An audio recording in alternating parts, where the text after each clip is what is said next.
What's up YouTube, Webbers5 here, coming at you guys with me next to my deck profile update. So let's take a look into my Mythical beasts. This is a deck I built quite casually because, frankly, I'm so used to playing magicians as a proper pendulum deck. I wanted to just have a go at a pendulum deck. That's not a pendulum deck. So that's when I got into. So that's what inspired me to want to play Mythical beasts. So I gave it a go, and I'm really enjoying it so far casually. So, without further ado, let's get into it. Okay, so starting the deck up, we've got, well, yeah, your starter, 3 Mythical Beast Jackal. Essentially, this is the monster that you always want to start off with, because Jackal is he's your floater for any Mythical Beast. Every time you get a spell counter, you put a spell counter on him. You can remove 3 spell counters from your field and tribute him to special summon a Mythical Beast effect monster from your deck. And as a pendulum, if he's got no cards in your other zone, as per the activation requirement of all the Mythical Beasts, you can target a face-up card you control that can have a spell counter on it, destroy itself, then you put a spell counter on it. So here's your main one that you want to start off with. So it's all you can go into. So he's your way to drop out Master Cerberus, Jackal, the other ones, I guess, if you feel like it. But yeah, essentially it's just your main way to drop out one of the big dogs. Speaking of the big dogs, let's go to the next one, which is 3 Mythical Beast Jackal King.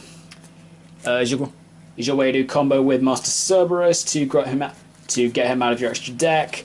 Also, your way of negating monster effects, which is pretty useful. Loving that. Yeah. Not really much else to explain about Jackal of why you play him. You just play him because he's one of the big guys. The advantage of Jackal in comparison to the other Mythical Beasts is because he's a higher level one, he gains 2 spell counters instead of 1. He gains 2 spell counters instead of 1.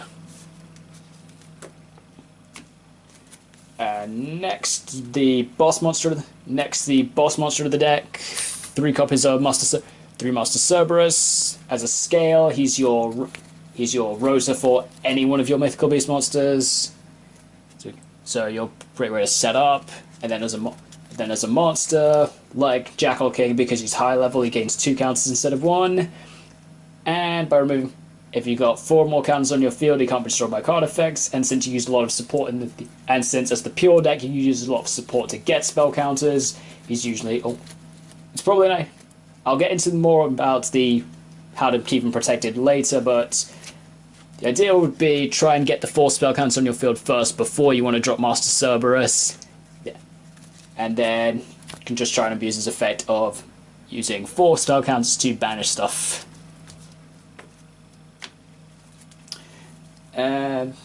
Next in the lineup, I'm playing 3 copies of Mythical Beast Garuda. What Garuda does as a scale is it's an MST. So activate it, target another spell trap and field, destroy both it and this card. So in essence, it kind of does the same thing as Archphoenix Centric, but since it's an archetype, that's okay. And as a monster, he gets 1 spell counter every time a spell resolves as per normal. His unique effect is if your opponent normal special summons a monster, you can remove 3 spell counters from your field and special summon him from your hand, then return those monsters back to the hand. You can. Unfortunately, that's a hard once per turn effect, so if you've got multiple Garudas, you can't stop multiple summons, so you just have to choose it wisely. Next, I'm playing 2 Mythical Beast Medusa. Only reason I'm playing this one at 2 is because its pendulum effect's a little bit more difficult to use. Medusa's pendulum effect is target a monster in your grave you can put a spell counter on, destroy it, special summon it, and put a spell counter on it. But I still like it but I primarily try and use it as a monster, because since it's a low level against 1 counter every time a spell resolves. Medusa's effect is a quick effect of removing 2 spell counters from your field, target a face-up monster, and cut its attack and defense in half until the end of the turn. And it does current attack as opposed to original, so that's pretty useful. I'm finding this really good to help try and beat over monsters that I'm struggling with, and also try and go for game. And then the last mythical beast I'm playing 3 of my Basilisk. Basilisk is a scale, destroys itself to shuffle back a spellcast from the extra spellcast pendulum from the extra deck into the main deck, and then you get to draw a card. So it's a good way for you to recycle things like Master Cerberus if you want to get more searches, Jackal King if you need to summon something back. Just really good for getting back what you need at that time. And then as a monster, gains 1 spell counter every time something resolves. Why do I keep going over that? You guys should know. You guys would probably know this by now. Basilisk, like Garuda, requires you to get rid of 3 spell counters from your field. But Basilisk is an on-field effect of removing 3 spell counters to return a mythical beast from the pendulum zone or face up in your extra deck into your hand. So essentially, one of the good things you can do with Basilisk is use 3 spell counters from your field and then put another Basilisk from your extra deck back into your hand. Because while its monster effect can't shuffle itself back, while its pendulum effect can't shuffle itself back, its monster effect can put itself back in the hand. So you can just so it gives you a way of reusing Basilisk to put things back into your deck, so you can use them again, like particularly Master Cerberus, or if you're in your main phase 2. You can use Basilisk to put something like Garuda back in your hand, so you've got a disruption in your opponent's turn.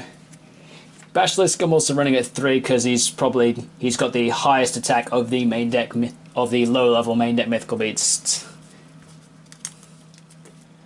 Okay, so that's it for the monsters. And now let's get into the mass variety of spells. So kicking the spells off. 3 of their signature spell, Mythical Bestiary. So what it does is you mill the top 2 cards as cost. Then you can target a card on the field that you can put a spell counter on and place up to 2 spell counters on it. I don't know why it says up to 2. Why is there? On what possible reason would you ever choose not to put 2 spell counters on something? Yeah. But it's also got a nice little additional effect that if it's destroyed by an opponent's card's effect in your possession, you can special summon one monster from your deck you can put a spell counter on, and then summon it and put up to 2 spell counters on it. Again, I don't know why it says up to 2. You'd want to put 2.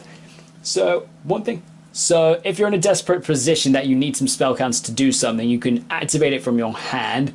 But probably what your ideal idea would be with it is to set it first and see if your opponent tries and destroys it, and then if they do, chain it, and then when they target it for a destruction effect, that's the point that you'd want to chain it, put 2 spell counters on something, then it gets destroyed, and then because it was destroyed by opponent's card effect, you get to summon another thing.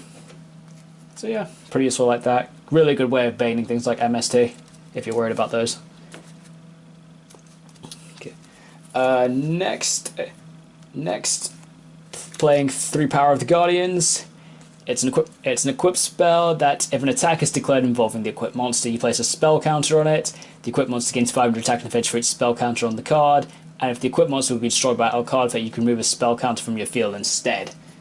So if you were to use Power of the Guardians, and then in your battle phase you want to declare an attack, and then you can chain Mythical Bestiarity to put 2 more spell counters on it. So that's an instant 1500.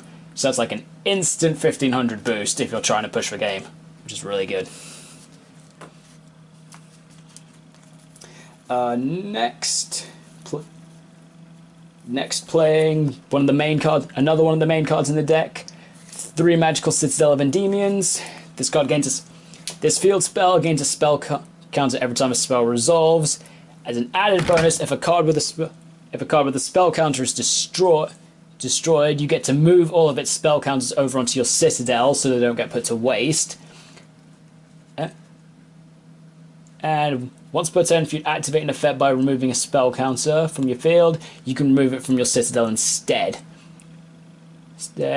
And Citadel has a protection effect that if it would be destroyed, you can just remove a spell counter from it instead, which is really useful. Next up, 3 terraforming. So naturally you can search your Endymion with ease, because you really want to play that. You really want to see that card early in the game so you can just play it straight off. Next I'm playing 3 Megaton Magical Cannon. This card says remove 10 spell counters from your field and to destroy all cards on your opponent's side of the field. 10 spell counters is a massive. 10 spell counters can be a massive cost. It can be a massive cost. However, it's not really impossible to do because you do play so many spells in the deck, and you're not always going to want to use it, but it's just a nice option of something to have. I'm playing 2 Desires, play so many duplicates of cards in this deck, it doesn't really make much of a difference, plus more spells, more counters. 3 copies of Scapegoat, again just a way to put spell counters on my board, particularly in my opponent's turn. Also helps extend into link plays. I honestly don't really use my links too frequently in this deck, but it just helps give the option of them. Yeah. Frankly, I don't really use too many links in my extra deck in this deck. Like, pretty much the main purpose of my Scapegoat play is if I wanted to, say, make something like a Borrow Load to try and smack over something. So I could just go Scapegoat, get 4 tokens at my opponent's end phase, use 2 tokens to make Mrs. Radiant, double Link Spider, then immediately go into a Borrow Load. But not using it too frequently, but I'm still keeping it in for the moment. And then for my one-off spells, 1 Pendulum Paradox to put stuff from my extra deck back into my hand.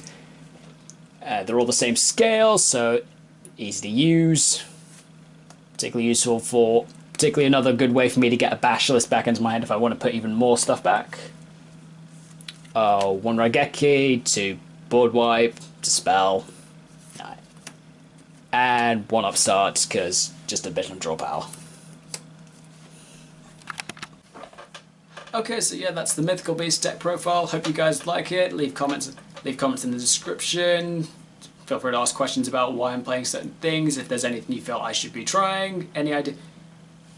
But yeah, so far I'm just really liking the deck. Currently playing it casual. I've been tempted to try it competitively, but frankly it's the idea in my head because of the way this deck works. If my opponent goes anti-spell fragrance, I basically just lose, and in comparison to Magicians I don't have easy ways around that.